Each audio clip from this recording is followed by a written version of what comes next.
Hi hello friends, welcome to channel flavour சமையல். நம்ம இந்த வீடியோவில் என்ன பார்க்க போகிறோம் பார்த்தீங்கன்னா, ரொம்பவே சூப்பரான டேஸ்டியான கனவா மீன் வச்சு தான் ஒரு தொக்கு தான் பண்ண போகிறோம். இது பார்த்தீங்கன்னா டேஸ்ட் உண்மையாக சூப்பராக இருந்துச்சு. ரசம் சாதத்தோடலாம் சேர்ந்து சாப்பிடும்போது டேஸ்ட்டு வேறு லெவலில் இருந்துச்சு. கண்டிப்பாக ட்ரை பண்ணுங்கள். இந்த மீன் பார்த்தீங்கன்னா குழந்தைங்களுக்குமே நம்ம தைரியமாக கொடுக்கலாம். இதில் வந்து முள் எதுவுமே இருக்காதனால அப்படியே எடுத்து சாப்பிட்றலாம். அதனால் குழந்தைங்களுமே கொஞ்சம் விரும்பி சாப்பிடுவாங்க. இப்போ இந்த கனவா தொக்கு வந்து நம்ம எப்படி செய்யலாங்கிறத பார்க்கலாம். அதுக்கு முன்னாடி நம்ம சேனலை ஃபஸ்ட் டைம் பார்க்குறீங்கன்னா ஃப்ளேவர் சமையலை சப்ஸ்கிரைப் பண்ணிக்கோங்க. பெல் பட்டன் அமைக்கோங்க, கூடவே லைக் பண்ணி தட்டிடுங்க. அப்போ தான் நான் அடுத்தடுத்து போடுற வீடியோ நோட்டிஃபிகேஷனில் வரும். இப்போது நம்ம வீடியோக்குள்ளே போகலாம். அதுக்கு பார்த்தீங்கன்னா இதுக்கு ஃபஸ்ட்டு ஃப்ரெஷ்ஷாக ஒரு மசாலா வந்து நம்ம ரெடி பண்ணிக்கிறோம். அதுக்கு ஒரு கடாயில் 1 ஸ்பூன் அளவுக்கு சோம்பு, ஒரு 1/2 ஸ்பூன் அளவுக்கு மிளகு, 1 ஸ்பூன் அளவுக்கு சீரகம் ஆட் பண்ணிக்கிடுவோம். இதை நல்லா ட்ரை ரோஸ்ட் பண்ணி நல்லா வறுத்து எடுத்துக்கலாம். நல்லா கரிஞ்சிடாமல் பார்த்து நல்லா வறுத்து எடுத்துக்கோங்க. இது நல்லா ஓரளவுக்கு நல்லாவே வறுபட்டதுக்கப்புறம் பார்த்தீங்கன்னா ஸ்டவ் ஆஃப் பண்ணிவிட்டு இதை வேறு ஒரு பிளேட்டுக்கு மாற்றி எடுத்து வச்சுக்கிடுவோம். அடுத்து பார்த்திங்கன்னா இதை நல்லா ஆற வச்சு எடுத்துக்கலாம். இது ஆறிட்டு இருக்க டைமில் அடுத்து ஒரு கடாயில் ஒரு 2 டேபிள் ஸ்பூன் அளவுக்கு ஆயில் ஊற்றிக்கோங்க.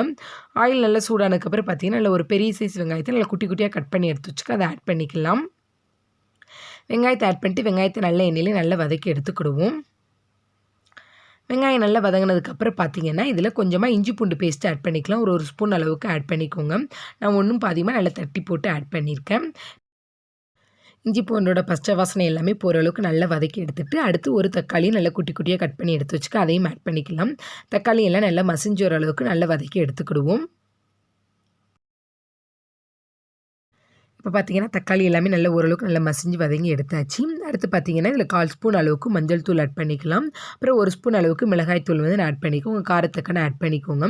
அடுத்து பார்த்திங்கன்னா குழம்பு தூள் பார்த்திங்கன்னா ஒரு 2 ஸ்பூன் அளவுக்கு நான் ஆட் பண்ணியிருக்கேன். இது எல்லாத்தையும் எண்ணெயிலே ஃபஸ்ட்டு வதக்கி எடுத்துக்கிடுவோம். இது நல்லா வதங்கினதுக்கப்புறம் பார்த்திங்கன்னா இதில் ஒரு 1/4 கப் அளவுக்கு தண்ணி ஆட் பண்ணிவிட்டு இந்த மசாலாவோட பச்சை வாசனை எல்லாம் போகிற அளவுக்கு நல்லா கொதிக்க விட்டு எடுத்துக்கலாம். இந்த மசாலாவோட பச்சை வாசனை எல்லாம் போய் நல்லா எண்ணெய்லாம் பிரிஞ்ச அளவுக்கு ஒரு 5 நிமிஷம் நல்லா ஸ்லோ ஃப்ளேம்லேயே வச்சு கொதிக்க விட்டு எடுத்துக்கிடுவோம். இப்போ பார்த்திங்கன்னா இது கொதிச்சிட்டு இருக்க டைமில் நம்ம சைடில் வறுத்து வச்சுருக்க மசாலாவை நல்லா பவுட்ரு பண்ணி எடுத்துக்கலாம். மிளகு, சீரகம், சோம்பு நல்லா வறுத்து வச்சுருந்தோம்ல அதை பார்த்திங்கன்னா நல்லா ஃப்ரெஷ்ஷாக உரலில் போட்டு நல்லா நைஸாக பவுடரை அரைச்சி எடுத்துக்கிடுவோம். இப்போ பார்த்திங்கன்னா ரொம்பவே சூப்பராக நல்லா பவுடரை நல்லா ரெடி பண்ணியாச்சு. இப்படி ஃப்ரெஷ்ஷாக மசாலா நம்ம ஆட் பண்ணும்போது இதோட டேஸ்ட் வந்து இன்னுமே சூப்பராக எடுத்து கொடுக்கும். அதனால் மசாலாவும் ஃப்ரெஷ்ஷாக ரெடி பண்ணிட்டோம். இப்போ பார்த்திங்கன்னா அந்த மசாலாவோட பச்சை வாசனை எல்லாம் போய் நல்லா எண்ணெய்லாம் பிரிஞ்சு ரொம்பவே சூப்பராக ரெடி ஆயிடுச்சு. அடுத்து பார்த்திங்கன்னா இதில் நம்ம வந்து கனவா மீன் தான் ஆட் பண்ண போகிறோம்.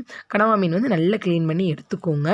நல்லா க்ளீன் பண்ணி எடுத்து நான் வச்சுருக்கேன். அதை ஆட் பண்ணிக்கலாம். இப்போது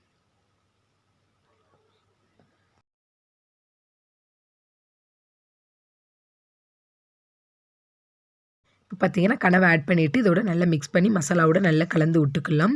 இப்போ இந்த மீனுக்கு தேவையான அளவு உப்பும் அதோட ஆட் பண்ணிக்கோங்க. உப்பு ஆட் பண்ணதுக்கப்புறம் பார்த்திங்கன்னா அதை நல்லா கலந்து விட்டுட்டு மூடி வச்சு ஒரு 5லேருந்து ஒரு 8 நிமிஷம் லோ ஃப்ளேம்லேயே வேக வச்சுக்கிடுவோம். இந்த மீன்லேருந்து நமக்கு தண்ணி வரும், அந்த தண்ணியே போதும். எக்ஸ்ட்ரா எதுவும் தண்ணி எதுவுமே நம்ம ஆட் பண்ண வேண்டாம். இப்போ இதை மூடி வச்சு வேக வச்சு எடுத்துக்கலாம்.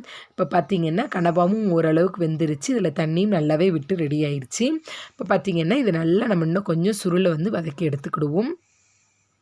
மீன் பார்த்திங்கன்னா ஒரு 3/4 பாதம் அளவுக்கு நல்லா வெந்து ரெடி ஆயிடுச்சு. நம்ம மீன் வேகும் போதே பார்த்திங்கன்னா அந்த மீன் வந்து நல்லா சுருங்கிரும், அந்த அளவுக்கு நல்லா வெந்துருச்சு.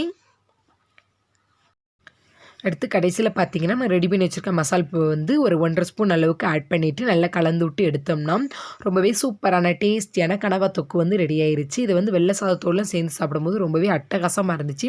கண்டிப்பாக நீங்களும் ட்ரை பண்ணுங்கள். உங்கள் வீட்டில் இதே மாதிரி செஞ்சு பார்த்து சாப்பிட்டுட்டு எப்படி இருக்கு எனக்கு கமெண்ட் பண்ணுங்கள். இந்த வீடியோ உங்களுக்கு ரொம்ப பிடிச்சிருந்துச்சுன்னா உங்கள் ஃப்ரெண்ட்ஸ் அண்ட் ஃபேமிலியோட ஷேர் பண்ணிக்கோங்க. மறக்காம ஃப்ளேவர் சமையலை சப்ஸ்கிரைப் பண்ணிக்கோங்க. Thank you friends. இந்த வீடியோவை கடைசி வரை பார்த்துக்கு ரொம்ப நன்றி. மீண்டும் ஒரு வீடியோவில் சந்திப்போம்.